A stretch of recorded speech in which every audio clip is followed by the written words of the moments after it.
ኮሎኔል አበራ አዛናው የአማራ ፋኖ እንግዲህ ከፍተኛ የእዝ አመራር በተለያዩ ጉዳዮች ላይ ተመልካቾች ወቅታዊውን የፋኖ እንቅስቃሴ እንዲሁም ሌሎች ጉዳዮችን ለማንሳት ፈቃደኛ በመሆን በጣም ነው የማመሰግነው። እንግዲህ ለተመልካቾች ግልጽ ለማድረግ ያህል ኮሎኔል አበራ አዛናው የቀድሞ የኢትዮጵያ የፈንጂ አምካኝ መስሪያ ቤት ዋና ኃላፊ የነበረ ነው። የፋኖን ትግል በመቀላቀል በአሁን ሰዓት በከፍተኛ የተጋድሎ እንቅስቃሴ ውስጥ የሚገኝ የፋኖ አመራር ነው። ኮሎኔል አበራ በጣም ነው የማመሰግነው። በድጋሚ እስቲ ወቅታዊ ሁኔታዎችን እናንሳ። ምን አለ?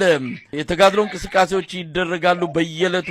በተለይ በመተማ አካባቢ ያለው ተጋድሏችሁ በተለያየ ቦታ የምታደርጉት እንቅስቃሴ በአገዛዙ ሰራዊት ላይ ከፍተኛ ኪሳራ እያደረሰ እንዳለ እንከታተላለን። እስቲ ከእናንተ እንስማ። ወቅታዊውን የተጋድሎ እንቅስቃሴያችሁ ምን ይመስላል? አመሰግናለሁ ስለተሰጠኝ እድል አቶ መሳይ። በመጀመሪያ ደረጃ በመተማ አካባቢ ወይም በቋራ አካባቢ ያለን እንቅስቃሴ አሁን ጠላት በፊት የሚያደርገው የነበር በቀን ነው እንቅስቃሴ የሚያደርግ። አሁን ግን በወታደራዊ ምንድነው በወታደራዊ አካባቢ ከፍተኛ የሆነ የጠላት እንቅስቃሴ እያደረገ ነው። በዚህ እንቅስቃሴ ላይ ከፍተኛ ድል እየተቀናጀን ነው የምንገኘው። በወታደራዊ አገላለጽ ጨረቃን በሶስት ነው የምንከፍለው። አንደኛ 1/4 ጨረቃ ወይም ሩብ ጨረቃ አለ፣ ግማሽ ጨረቃ አለ፣ ሙሉ ጨረቃ አለ። ጨረቃን መከታ አድርጎ ነው እየተንቀሳቀሰ ያለው በሁሉም አቅጣጫ። ስለዚህ ምንድነው በቀን ጥሩ አድርገን ነው የምንመታው፣ ጨረቃው ደግሞ ለእኛ ጠቀሜታ አለው። ምክንያቱም እኛ ደፍጠን ነው የምንጠብቅ፣ ጎሬላ ፋይተሮች ነን። ስለዚህ ሸምቀን እንጠብቃለን፣ ጥሩ አድርገን እያቀመስን የምንልክበት ሁኔታ ነው ያለው። አንደኛ በሽምቅ ውጊያ ላይ ስንሄድ ወይም በጎሬላ ፋይተር ስንሄድ። በሁለተኛ ደረጃ አሁን ማጥቃት መከላከል ስልታዊ ማፈግፈግ እያደረግን ያለን። አሁን ቋራ አካባቢ ሳላ የሚባል ላይ ጠላት ምሽግ ሰርቶ ምሽግ ቆፍሮ ቆንጆ የሆነ ምሽግ ነው ያዘጋጀው። ጥሩ መከላከል የሚያደርግበት መከላከል ሲደረግ 1:3 ነው ሬሾ። ስለዚህ ምንድነው ያደረግን እኛ እዛ ላይ ጀግና ፋኖ በጣም ጎበዝ ፋኖ ያለች አሃድ አጠቃላይ ፋኖች ማጥቃት ሰነዘሩ።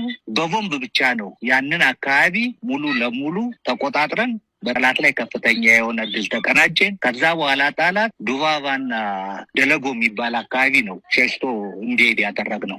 በዚህ ቦታ ላይ እንደዚህ አድርገን ያደረግን። አሁን በአርማጮ ብትል የዚህ አይነት ከፍተኛ ድል ነው። በደቡብ ጎንደር ብትሄድ ከፍተኛ ድል ነው። በወሎ ብትሄድ ከፍተኛ ድል እየተመዘገበ ነው። በሰሜን ሸዋ ከፍተኛ ድል እየተደረገ ነው። በጎጃም ከፍተኛ ድል እየተደረገ። ስለዚህ ፋኖ ድል በድል እየሆነ ያለበት ሁኔታ ላይ ነው ያለን። ኮሎኔል አበራ ይህንን ቀደም ሲል እንግዲህ ከዚህ በፊት ከ2-3 ወራት በፊትም እንዲሁ ተገናኝተናል። በአገዛዙ ሰራዊት ላይ የምታደርሱት ኪሳራ ትልቅ ለውጥ እያመጣ እንዳለ የአገዛዙን መንግስታዊ መዋቅር የፖለቲካም ሆነ ወታደራዊ እንቅስቃሴ ሽባ የማድረጉ ውጤት ላይ እንደደረሳችሁት ነው ሲነገር የነበረውና አሁንም አለ እንግዲህ ተጨማሪ ኃይል እያመጣ ነው ከእናንተ ጋር አሁንም እየተፋለመ ያለው። በምን ሁኔታ ላይ ነው እንደው አጠቃላይ የአገዛዙ ወታደራዊ ቁመና የሚገኘው? እሺ፣ በመጀመሪያ ደረጃ አሁን ያለ ፍላጎት በግዳጅ የሚያስገባቸው ከ15፣ 16፣ 17 ዓመት እድሜ ያሉትን በተባበሩት መንግስታትና በአፍሪካ ህብረት ይሄ ከ18 ዓመት በታች የሆነ ህፃን የሚል የተደነገገ ህግ አለ። ይህም በመቃወም ነው ልጆችን እያፈሰ የሚያስገባ። አሁን የምነግር ጦላ ያለ ብርሸለቆ አለ፣ ሾላ የሚባል ቦታ አለ፣ ቁርሱ አለ፣ ብላቴ አለ። እነኚህ ላይ 20 ሺህ ያስገባል። በ3 ወር ወይም በ2 ወር የለብ ስልጠና 100 ሺህ ነው የሚያስገባው። ስለዚህ እነኚህ ልጆች ነው ይዞ የሚመጣው። እነኚህ ልጆች ሲመጣ አሁን ባለፈው አሲን የሚባል ቦታ ላይ 12 ሰዓት ሙሉ ተዋግተን ጠላትን የመጨረሻ የራሱ ካምፕ ውስጥ አስገብተን ደምስሰን የተመለስንበት ቦታ ላይ አለ። ከዛ ቦታ ላይ ምንድነው ያደረገ? አሁን ሁለተኛ ነው የመጡ። ሁለተኛ ሲመጡ የኛ ጦር ተዘጋጅቶ ሲመታቸው የመጀመሪያ ረድፍ ይመታል። ሁለተኛ ረድፍ ሲመታ ሁለተኛ ይወድቃል። ሶስተኛው ረድፍ ላይ ግባ እያለ በከዘራ እየደበደበ ነው የሚያስገባቸው ትንንሽ ልጆችን።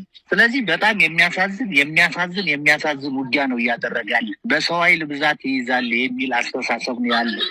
አንደኛ ትልቁ ነገር በሰው ኃይል ያለው ሳይሆን መሆን ያለበት በፍላጎት የዓላማ ጽናት ያለው የያዘውን መሳሪያ መጠቀም የሚችል ህዝብን የሚጠብቅ መሆን ያለበት። አሁን ብልጽግና የሚባል አሸባሪ ነው። የአማራን ህዝብ የመረጠውን የአማራ ህዝብ የሚደበድብ የአማራን ህዝብ በተለያየ ምክንያት አወድማለሁ፣ በድሮን አወድማለሁ የሚል በከባድ መሳሪያ የሚያወድም ቢኤም ይተኩሳል፣ አየር መቃወሚያ ይተኩሳል፣ ታንክ ይተኩሳል፣ መድፍ ይተኩሳል፣ ሞርተር ይተኩሳል። ይሄን እያደረገ አማራን ወደኋላ ለማስቀረት የሚፈልግ ነው። በሁለተኛ ደረጃ አማራን በተለያየ ምክንያት እንደሚያስቀር ዝም ብለህ የምታይበት መሰረተ ልማት የሚባል በአማራ ክልል ምንም ነገር የለም። አሁን ምንም ነገር። በሁለተኛ ደረጃ በስነ ተዋልዶ እንኳን አማራን በቃ እንዳይወልዱ የተለያየ የማምከን የአማራ ወንዶችን ማሰር የአማራ ወንዶችን የተለያየ ነገር እያደረገ የሚደበድብ የሚጨፈጭፍ ያሉበት ቦታ የማይታወቁ በጣም ብዙ የአማራ ሰዎች አሉ። ስለዚህ ይሄን እያደረገ ነው ያለው እና አሁን ጠላት ባለፈው ነግሬያለሁ። አጽሙ ብቻ ነው የቀረ፣ የፈራረሰ ነው። ፖለቲካሊም የተበላ ነው። እኛ ህዝብ ይዘን ነው እየተዋጋን ያለን። ህዝብ ነው ሁሉ ነገራችን ለኛ። ህዝብን ያልያዘ ማንም መንግስት ወይንም ማንም ሀገር የሚመራ አሸንፎ አያውቅም። እኛ ግን ህዝብን ስለያዝን እናሸንፋለን። እያሸነፍን ያለንበት ሁኔታ ላይ ነው ያለን። እንደው ኮሎኔል አበራ ሰሞኑን የምስራቅ እዝ አዛዥ ሌተናል ጀነራል ማመር ተሰማ በአንድ ምዕራብ ጎጃም ላይ በተካሄደ መድረክ የተናገረው ነገር አለ። ፋኖችን በተመለከተ እናንተም በተመለከተ ከዚህ በፊት የዞን ከተሞችን ወሳኝ ቦታዎችን መያዝ ይችሉ ነበር። አሁን ግን ጠርገን አስወጥተናቸው በዋሉበት የማያድሩ የሸሹ ያሉ የሚል መገለጫዎችን ነው እናንተን ለመግለጽ ሲጠቀምበት የነበረው። እናንተን እንደ ዘራፊ ባንክ እንደምትዘርፉ እናቶች እንደምታሳቃዩ ብዙ ታሪኮችንም በማንሳት በተለየ ሁኔታ እንድትሳሉ ያደረገበትን ንግግር እንደዚሁ ሰሞኑን በቪዲዮ ጭምር የተሰራጨበት ሁኔታ ነው ያለው። ይህን ምን ማለት ይቻላል? በእርግጥ በየጊዜው የአብይ አህመድ ጀነራሎች መሰል ነገሮችን ይናገራሉ። ለዚህኛው ምላሽ አላችሁ? በኋላችሁበት የማታድሩ እንዲሁ እየፈረጠጣችሁ እየሸሻችሁ ያላችሁ ተደርጋችሁ እንድትሳሉ ነው የአብይ አህመድ ጀነራሎች እየተናገሩ ያሉ። እሺ፣ የአብይ አህመድ ጀኔራሎች አብዛኛዎቹ የምታውቃቸው አንድ ብሔር ናቸው። ሁለተኛ ያሉት አማራ ናቸው። አማራ ሆነው አማራ ያልሆኑ የአማራ እና ጡት ነካሾች ናቸው። ማመር ተሰማ እኮ ምርኮኛ ነው። አሁን ይሄ ሁሉ ፍርሃቱ እንዳይማረክ ነው፣ በእኛ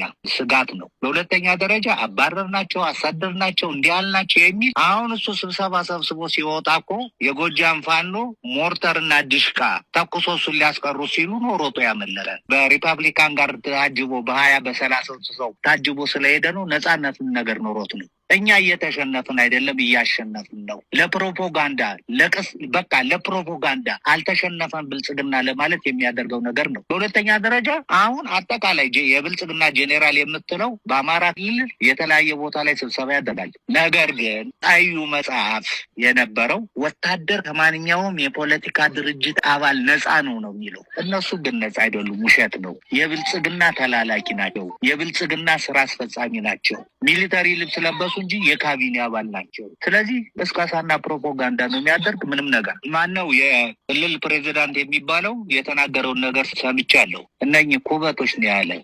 ፋኖ ኩበት አይደለም። የኩበትን ጥቅም ቢያውቅ ግን ኩበት አይልም። ምክንያቱም የኩበትን ጥቅም ከኛ የበለጠ እሱ ያውቀዋል። ምክንያቱም ኩበት ሲሰበስብ ነው የኖረ። ኩበት ሁለት ጥቅም አለው። አንድ ለማጋዱ፣ አንደኛው ለእንትን ይሆናል። ይሄ ፓርት ላይ ለማድረግ ለፍግ ሆኖ ለማዳበሪያ የሚጠቅም መሆኑን አላወቀም። ኩበት ይላል እሱ። ከዛ በላይ ነው። ሁለተኛ መሪ ስትሆን እንትኖች አሉ። ይሄ ዲፕሎማሲያዊ ኃላፊ የሚባል ስትናገር ራስን ቆጥበህ እንደ መሪ ሰውን እንደምታስተዳድር አድርገህ መናገር አለን። ለነገርየው የብልጽግና የካቢኔ አባል የሚባል ከመንገድም ከምንም ተሰባስቦ የመጣ ያለው ብልጽግና እንደፈለገ የሚያሽከረክረው በቃ እንዲያድርግ ሲባል የሚል በሪሞት ኮንትሮል የሚንቀሳቀሱ ማለት ነው። ስትፈልግ ኦፍ ታደርገዋለህ፣ ስትፈልግ ኦን የምታደርጋቸው ናቸው ጄኔራሎቹም የብልጽግና የካቢኔ አባል የምትለው። እንደ ኮሎኔል አበራም ሰሞኑን ከአንዳንድ የፋኖ አመራር ነን ያሉ ወደ ብልጽግና እጅ መስጠታቸውን ተከትሎ በተለይ የእናንተ ደህንነት የአመራሮች ደህንነት አደጋ ላይ ወድቋል። ግለሰቡም ሆነ ሌሎች ተከትለውት የመጡት ሰዎች በመረጃዎችን ለአብይ አህመድ መከላከያ ሰራዊት በመስጠታቸው እናንተ ያላችሁበት ቦታ በአሁኑ ሰዓት ከፍተኛ በሆነ የአገዛዙ ቁጥጥር ስር ነው ያለው። በድሮንም ሆነ በተለያየ መልኩ በቀላሉ ሊመታቸው ይችላል። እንደዚህ አይነት ነገሮች እየተነሱም ነው ያሉት እና ይሄ ነገር በመሆኑ የገጠማችሁ ነገር አለ ወይ? እያደረጋችሁትስ ያለው ጥንቃቄ እንዴት እንዴት ሊገለጽ ይችላል? ነሽ አንደኛ ማስረሻ ሰጤ የሚባል ነገሮችን በተለያየ ጊዜ የሚቀያይር አቋም የሌለው የሚንሸራተት ማለት ነው። መጀመሪያ አየር ኃይል ነበር። ከዛ በኋላ ግንቦት ሰባት ገባ። ከዛ ብልጽግና ጋር ገባ። ከብልጽግና የብልጽግናን ቫይረስ ይዞ ነው ወደ ፋኖ የገባው። ስለዚህ የሚያራምደው የነበር ፋኖን ለማፍረስ፣ ፋኖን ለመከፋፈል ኢንፎርሜሽን እየሰጠ ፋኖ መስዋዕትነት እንዲሆኑ ከፍተኛ የሆነ ስራ ሲሰራ ኖሯል። ነገር ግን አንድም በእኛ ላይ ያገኘው ጥቅም፣ በእኛ ላይ የደረሰ ጉዳት የለም። ተመልሶ ነው ወደ ብልጽግና ወደ ራሱ ቤት ሄዶ የገባ። ለእኛ ምንም ነገር አይደለም። አንድ ሳር ቤት ሳር ብትመዝ ቤቱ አያፈስም። ስለዚህ ምንም ነገር የለም። ለደህንነት ሲባል ግን አሁን የምነግር ነገር አንደኛ የሞባይል ቁጥራችን አለ። በሁለተኛ ደረጃ ያለንበት አካባቢ አለ። ሶስተኛ ምን ይዘን እንደምንንቀሳቀስ እሱ እንትን ይላል። ቶሎ ብለ ወታደር ነህ፣ ፍሌክሲብል ነው የምትሆነው። ወታደር ስትሆን ይሄን ነገር ቶሎ ብለ ይሄ ነገር ነው ያለ፣ ኦኬ መረጃው እንዲህ ነው፣ የራሳችን ስራ ሰርተን አሁን ምንም እኛ እንደፈለግን እንንቀሳቀሳለን፣ እንደፈለግን እንሄዳለን። ጦራችን ወደ ፈለግንበት ቦታ ላይ ሞቢላይዝ ማድረግ እንችላለን። እኛም እንደተፈለገው እየተንቀሳቀስን ያለንበት ሁኔታ ላይ ነው ያለው። አሁን ጠላት በተለያየ ቀበሌዎች ውስጥ ትንንሽ ቀበሌዎች ጋር ይመጣል። አሁን ወታደራዊ ሳይንስ አለማወቃችን የምታውቀው የአንድን የመሬት ወይም የአንድ ቀበሌ ሄደህ ስትቆጣጠር ያለውን ጠቀሜታ ሳይረዳ ነው የሚመጣ። በውትድርና ሁኔታ መራገጥ የሚባል አለ። ስለ ጠላት፣ ስለ ወገን፣ ስለ መሬት፣ ስለ አካባቢ ህብረተሰብ፣ ስለ አየር ጸባይ ይህን ሁሉ አጥምተ ነው ሄደ የምትገባ። አሁን ጠላትን እኛ ስናደርግ ያለውን ጠቀሜታ ወታደራዊ መሬቱን አንብበን ነው የምንሄደው። እነሱ እንደዚህ አያደርግም ብሎ አንዴ ይመጣል። አንድ ቀበሌ ውስጥ መጥቶ ይገባና የሚያደርገው ምንድን ነው? የህፃናት ልብስ የተሰፋ እሱን ይዞ ይሄዳል። የሴት ልብስ ይዞ ይሄዳል። ቤት ውስጥ ገብቶ ሳያስፈቅድ ቤት ይፈትሽና ብር ካለ፣ ወርቅ ካለ፣ ብር የጣት ጌጥ ካለ፣ የጆሮ ጌጥ ካለ ይሄን አድርጎ ይዞ መሄድ ነው። ሁለተኛ የቆመ መኪና ላይ የመኪና ቴፕ ፈቶ የሚሄድ ወታደር ያለበት ነው። በጣም የሚያሳዝን። በሁለተኛ በሶስተኛ ደረጃ ለምሳሌ ልንገር፣ ከደልጊ ተነስቶ ድኩል አርባ የሚባል ቦታ አለ። ከድኩል አርባ ወደ ተለያየ አካባቢ የሚንቀሳቀሱ መኪናዎች አሉ። ማርኬዲስ መኪናዎች የድሮ ናቸው። እነሱ የተለያየ ጭነት ይዘው ነው የሚንቀሳቀሱ። ለምሳሌ ቢራ ያመጣሉ፣ ክክ ያመጣሉ፣ ዘይት ያመጣሉ፣ የቤት ቁሳቁስ የሚሆን የፍጆታ ዕቃ ይዘው ይመጣሉ። በቃ እንዳትሄዱ ብለው ይኸው 15 ቀን ሆኗቸዋል ህዝብን ለማሰቃየት። አሁን መንግስት ነኝ የሚል ይሄን ያደርጋሉ? ወታደር ይሄን ያደርጓል? ብር ክፈሉ 15 ሺህ ብር ፋኖዎችን አምጧቸው እያሉ የሚያሰቃዩበት ሁኔታ ነው ያለ። ስለዚህ ፋኖ እጅ ሰጠ፣ ፋኖ እኛ ጋር እንደዚህ ያደረገ የሚባለው ነገር ሐሰት ነው። ፋኖ እጅ አልሰጠም። ተልኮ የነበራቸው በጣት የሚቆጠሩ እነሱ ሄደዋል። እነሱ መሄዳቸውም ለእኛ ትልቅ ጥቅም ነው። ምክንያቱም አሁን ማጥራት እያደረግን ነው፣ ራሳችን እያቋቋምን ነው፣ ስልጠናዎችን እያደረግን ነው። ጎን በጎንም ውጊያዎችን እያከናወን ያለንበት ሁኔታ ላይ ነው ያለ። ኮሎኔል አበራ እንደው አሁን መሰል የሆነ ተልኮ ያላቸው ካሉ በምን እንግዲህ በእርግጥ የመጣ አደጋ የለም። ቀደም ሲልም አንተ እንደገለጽከው በተደጋጋሚም ስናነሳ እንደነበር ነው ወደ እናት ቤቱ የተመለሰ ግለሰብ ነው። ነገር ግን አሁንስ ሙሉ በሙሉ ከዛ እናንተ ከምትሉት ከብልጽግና ቫይረስ ነፃ የሆነ መዋቅርን ያላችሁ ነገ ከነገ ወዲያ መሰል የሆነ ክህደት ፈጽሞ የሚሄድ ሰው አይኖርም ብላችሁ ሙሉ በሙሉ ታምናላችሁ? ሙሉ ለሙሉ እምነትም ባይኖርህ ምናለ መሰለህ 99% እምነት አለን። ነገር ግን አሁን ማጥራት እያደረግን ነው ያለው። እኛ በቁጥጥር ስር ያዋልናቸው አሉ።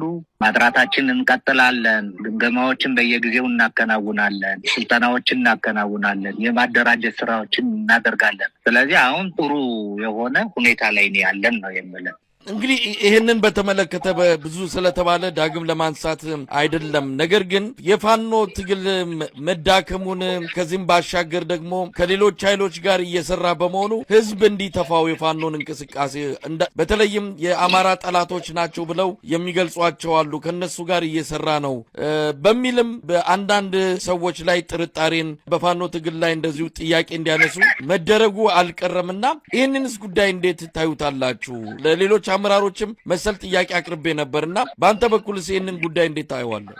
አሁን ምን አለ መሰለህ እኔ አሁን ሁለቱ እዝ ወደ አንድ እየሆነ ነው። እኔ የነበርኩበት እዝ የምነግር ነገር ደረጃ በላይ ያለበት ነው። እንደ ሰለሞን አጠና ሌሎችም አሉ አርበኞች። አንደኛ ወያኔ ጋር ምንም አይነት ግንኙነት የለንም። ሁለተኛ ከኤርትራ መንግስት ጋር የሚባለው ምንም ግንኙነት ነገር የለንም። የምነግር የዛሬ 50 ዓመት እኛ ስልጣናችን ተግዳሮት የሚሆነን አማራ ነው ብለው አማራን በስነ ተዋልዶ፣ በኢኮኖሚ፣ በማህበራዊ ሶስተኛ አራተኛ ደረጃ በኢንፍራስትራክቸር አማራን ማጥቀቅ ነበር የተያዘ። ይሄን ነገር ስለምናቅ አማራ ጠል የሆነ ካሪኩለም እንዲዘጋጅ ያደረገ ወያኔ ነው። እኛ ህገ መንግስቱንም ተቃውመን ነው የወጣን። ሃይማኖት ጠፋ፣ ሃይማኖታችን ሊፈርስ ነው የሚል ነገር ነው አድርገን በሰላማዊ ሰልፍ ነው መጀመሪያ ጥያቄ የተጠየቀ። ሰላማዊ ሰልፉን አልቀበልም ብሎ የወጣውን ወጣት መደምሰስ ሲጀምር ፋኖ የሚባለው ነገር ይሄ ነገር አደረገ ይናል። አሁን ወያኔ የጀመረውን ነገር አማራን የማጥፋት ሴራ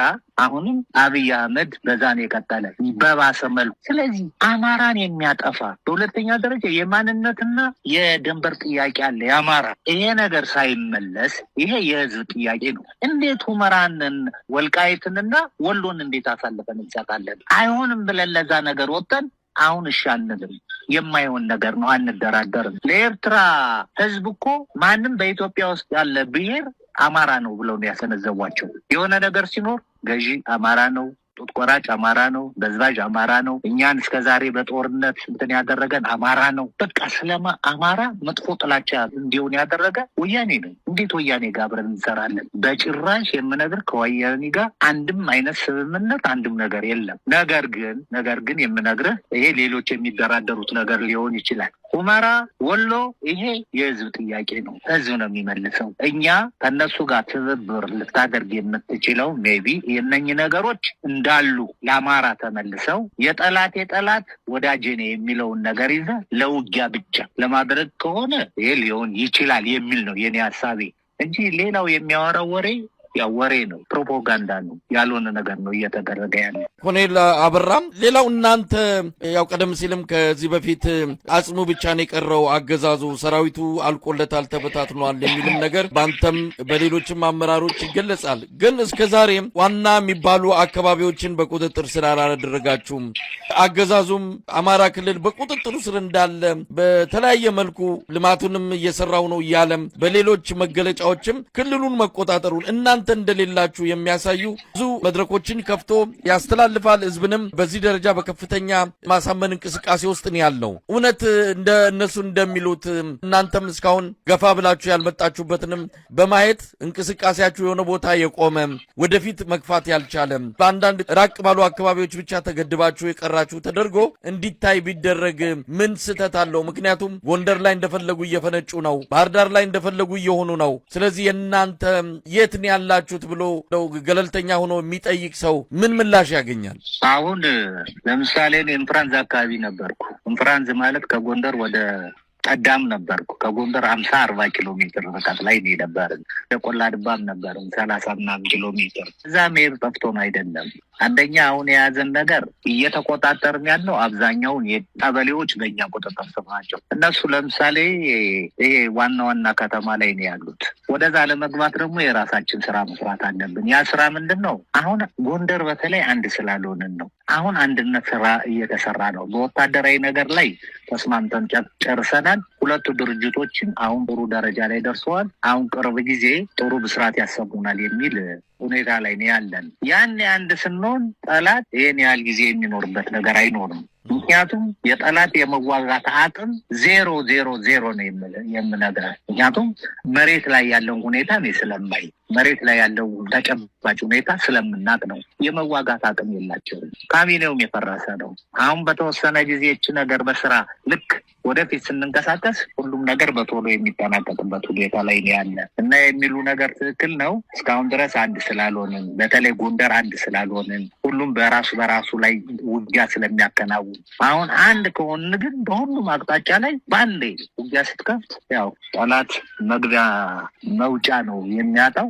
ያኔ ትልቅ ድል እናስመዘግባለን፣ ብዙ ቦታዎችን እንቆጣጠራለን። ስለዚህ ምን እንጠብቃለን የሚለውንም ጭምር አንድ ላይ እንደመለስከው ነው በዚህ አጋጣሚ እንግዲህ መረዳትም የቻልኩት። እንደው በመጨረሻ ምን መልእክት አለ ኮሎኔል አበራ? አሁን ላይ ወደ አንድነት እየመጣችሁ ነው፣ እየተጠበቃችሁ ነው። በእርግጥም ወሳኝ ኃይል እንደሆናችሁ በተለያዩ ዓለም አቀፍ ተቋማት ጭምር በሀገራት በምዕራባውያን ሀገራት ጭምር እንደዚሁ የእናንተን ሚና በመረዳት አብሮ ወደፊት በሚኖረው የቀጠናው አጠቃላይ ሁኔታ ላይ ፋኖን ሚና የሚጫወት ለማድረግ ፍላጎት እንዳላቸውም እያሳዩ ነው። ስለዚህ ቁመታችሁ ዘለግ እያለ እየመጣ እንዳለ ምንም ጥርጥር የለውም። ምን መልእክት አለ በመጨረሻም ኮሎኔል አበራ?